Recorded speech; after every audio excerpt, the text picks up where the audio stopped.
Tétis, pour moi, est d'abord une aventure. C'est-à-dire que c'est une pièce qui a qui a suscité beaucoup d'énergie.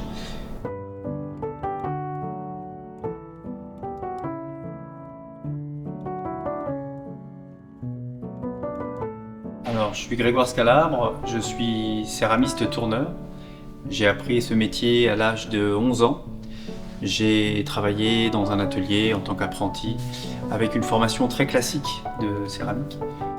Mon souci, c'était de me dire, avec ce métier, comment je peux avoir une dimension artistique. Donc j'ai travaillé sur cette façon d'amener la céramique vers quelque chose de contemporain. Le plus important pour moi dans ce travail d'accumulation de pièces, c'est de pouvoir travailler sur le fait de multiplier. Quand je travaille et que je fais des milliers de pièces, les gens passent et me disent « Oh mais t'es fou, il y en a trop, tu vas jamais y arriver ». Et moi, ce qui m'intéresse, c'est comme un mantra, comme quelque chose un travail initiatique, de pouvoir répéter, rentrer en transe et de pouvoir imaginer ces toutes petites pièces dans des échelles très très grandes. Tétis est le nom d'une divinité grecque qui avait les propriétés de se régénérer au fond de l'eau et qui a pris plusieurs formes.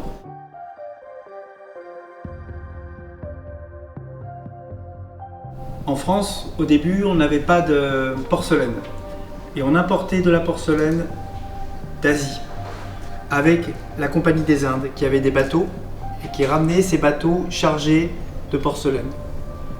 Et un jour, certains bateaux ont fait naufrage avec toute leur cargaison de céramique. Et moi je suis parti de l'idée que toute cette céramique au fond de l'eau, échouée, elle se réorganise loin d'un mal d'homme et elle devient comme des coraux, comme quelque chose qui revit, quelque chose qui, comme une population. Chaque vase pour moi c'est une personnalité. Ce qui m'intéresse dans la céramique, c'est de pouvoir générer une émotion, c'est de pouvoir avoir une interaction avec la matière, de pouvoir partir de quelque chose qui est informe, qui est simplement de la terre, et d'arriver à exploiter une sensation avec une vision artistique. Pour Chaumont, ce qui était intéressant, c'est de pouvoir avoir ce point de comparaison avec la nature, puisque toutes ces pièces, comme Tétis, comme d'autres, de loin, on a l'impression que c'est une mousse minérale, que c'est quelque chose qui est... On ne sait pas, c'est un mélange entre la végétation et la minéralité. Le métier de céramiste, moi je n'ai pas fait d'école d'art, donc je suis complètement autodidacte. Ma façon de travailler, ma technique, est une technique qui est exclusivement dédiée à la céramique utilitaire.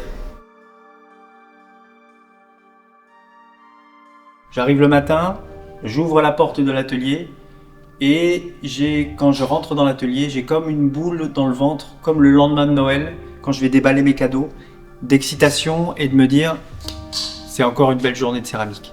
Donc ça, c'est quelque chose qui m'anime et qui tous les jours, me permet d'avancer sur quelque chose d'artistique.